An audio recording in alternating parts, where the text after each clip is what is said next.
Apa kabar, Ibu Bapak, Saudara-saudara?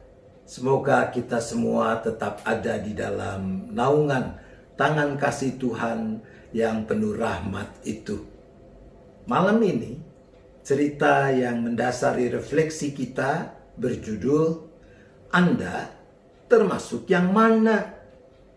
Nah, dikisahkan ada seorang perempuan yang sudah menikah. Dia satu saat menemui ayahnya. Dia menumpahkan isi hatinya kepada sang ayah yang berprofesi sebagai koki. Dia menceritakan kesulitan-kesulitan yang ia hadapi sejak menjalani hidup pernikahannya. Ayah, suamiku itu ya, belakangan sepertinya tidak mau tahu urusan rumah tangga. Dia cenderung menyerahkan seluruhnya tanggung jawab untuk mengurus rumah tangga kepadaku. Aduh, juga anak-anak kami yang meningkat remaja. Ada saja tingkah dan polanya yang menimbulkan persoalan. Pusing aku jadinya, ayah. Belum lagi ini nih soal keuangan. Ya, terdampak dengan pandemi. Suamiku gajinya dipotong dan jualan kueku juga banyak saingan karena banyak orang yang berjualan dari rumah. Gimana nih ayah, aku rasanya pusing banget, berat bebanku. Begitulah keluh kesahnya dan yang lain-lain dan yang sebagainya. Sang ayah mendengarkan saja tanpa berkomentar sedikit pun. Setelah anaknya puas menumpahkan unek-uneknya, sang ayah mengajak dia ke dapur. Lalu dia mengambil panci kecil dan menjerang air di dalam panci itu, serta memasukkan sepotong wortel ke dalamnya. Sang anak bingung dengan apa yang dilakukan oleh ayahnya. Setelah wortel itu matang, sang ayah mengeluarkannya dari dalam panci dan meletakkannya di atas sebuah piring. Lalu sang ayah mengambil panci lain, kembali diisi air, dijerang, dan dimasukkannya sebutir telur ke dalam panci itu. Nah, setelah beberapa menit dan telur itu matang, telur itu pun dikeluarkan dan diletakkan di piring yang lain. Dan terakhir, dia menjerang air bersih, mengambil cangkir, mengisi cangkir itu dengan 2 sendok bubuk kopi, dan setelah air itu mulai mendidih, ia menuangkannya ke dalam cangkir itu. Kemudian sang ayah berkata kepada anaknya, "Menurutmu, apa bedanya wortel sebelum dan sesudah direbus?" Ya ampun ayah, itu pertanyaan apa? Itu kan gampang sekali.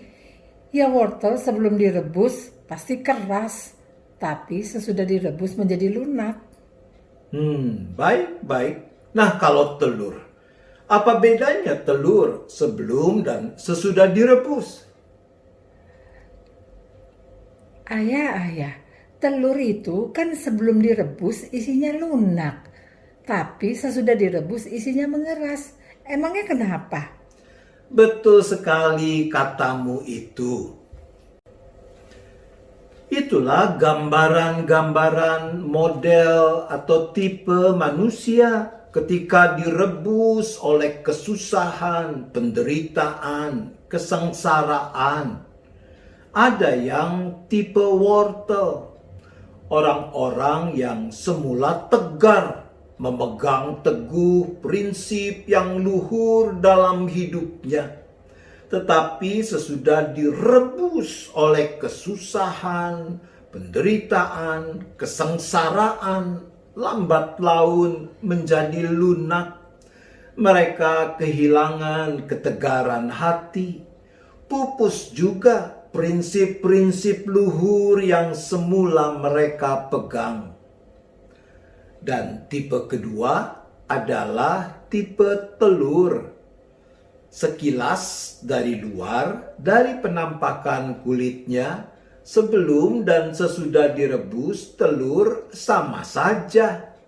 Tapi sebenarnya ada perubahan yang luar biasa. Orang-orang yang semula berhati lembut, penuh belas kasih, tapi setelah direbus oleh bermacam penderitaan, kesusahan, kesengsaraan, lambat laun hatinya mengeras. Hilang kepekaan terhadap penderitaan orang lain. Hati yang semula penuh belas kasih berganti dengan hati yang membatu. Tapi ada pilihan lain untuk bersikap manakala penderitaan, kesusahan, kesengsaraan merebus hidupmu. Coba sekarang kau ambil cangkir kopi itu. Ciumlah baunya. Hiruplah air kopi dalam cangkir itu.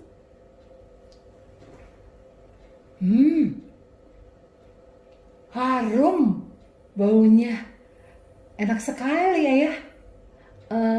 Iya, nikmat sekali, Ayah. Nah, air panas yang merebus wortel dan telur tidak berubah. Tapi air yang merebus serbuk kopi itu berubah. Serbuk kopi mengubah air yang merebusnya menjadi cairan yang harum dan nikmat. Itu pilihan sikap ketiga. Penderitaan, kesusahan, kesengsaraan justru dimaknai sebagai kesempatan untuk membuat hidup ini menjadi makin positif dan memberi pengaruh yang positif juga bagi orang lain. Anakku, dari model wortel, telur, dan serbuk kopi itu, kau mau menjadi yang mana? Oh, ya tentu saja aku ingin menjadi model serbuk kopi seperti kopi itu, Ayah. Tapi bagaimana ya itu bisa terjadi? Kalau kau cuma mengandalkan diri sendiri, pasti kau tidak bisa, anakku. Tapi jangan khawatir. Kita kan anak-anak Tuhan. Firman Tuhan seperti di dalam Roma 5 ayat 3 sampai dengan ayat 5 mengatakan, dan bukan hanya itu saja, kita malah bermegah juga dalam kesengsaraan kita, karena kita tahu bahwa kesengsaraan itu menimbulkan tahan uji, menimbulkan ketekunan, dan ketekunan menimbulkan tahan uji, dan tahan uji menimbulkan pengharapan, dan pengharapan tidak mengecewakan, karena kasih Allah yang telah dicurahkan di dalam hati kita oleh Roh Kudus yang telah dikaruniakan kepada kita.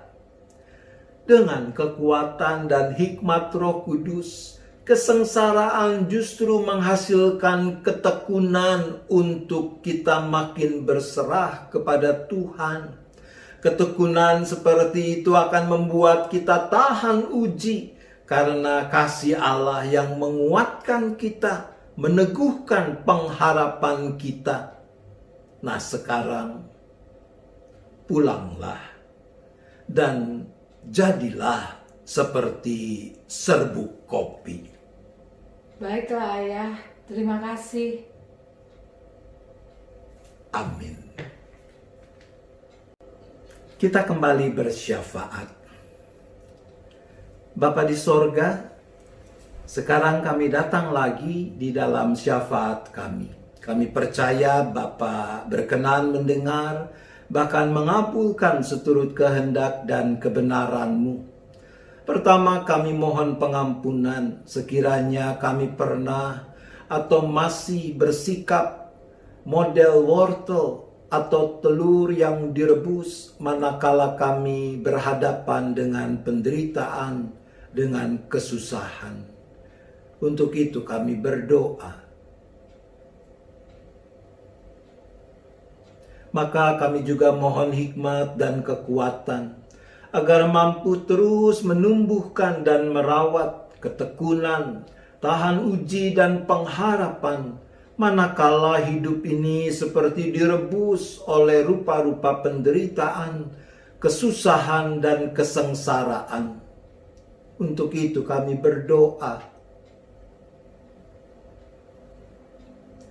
Bapa, kami juga berdoa bagi hidup persekutuan, pelayanan, dan kesaksian gereja di masa pandemi ini, agar gereja justru makin menjadi garam dan terang dunia. Untuk itu kami berdoa. Bapa, kami juga teringat dan berdoa bagi keluarga-keluarga yang sedang bergumul karena ada anggota keluarga yang terpapar COVID-19 ataupun menderita sakit lainnya. Untuk mereka kami berdoa.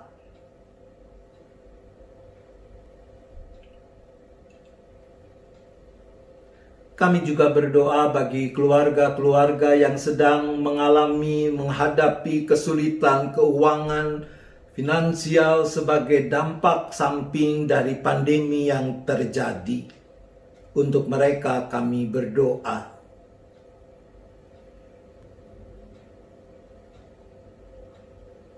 Kami akan segera akhiri syafaat malam ini. Kami bersiap untuk beristirahat. Maka kami mohon tangan kasih Tuhan yang juga tetap memeliharakan kami, menjauhkan kami dari segala mara bahaya malapetaka. Kami boleh tidur dengan nyenyak, beristirahat dengan baik, dan besok kami boleh memasuki hari baru dengan penuh syukur, dengan penuh sukacita untuk terus memuliakan nama Tuhan. Terima kasih Bapa, kami bersyafaat di dalam nama Tuhan Yesus Kristus. Amin. Selamat malam Ibu Bapak, saudara-saudaraku. Selamat beristirahat. Tuhan tetap beserta kita.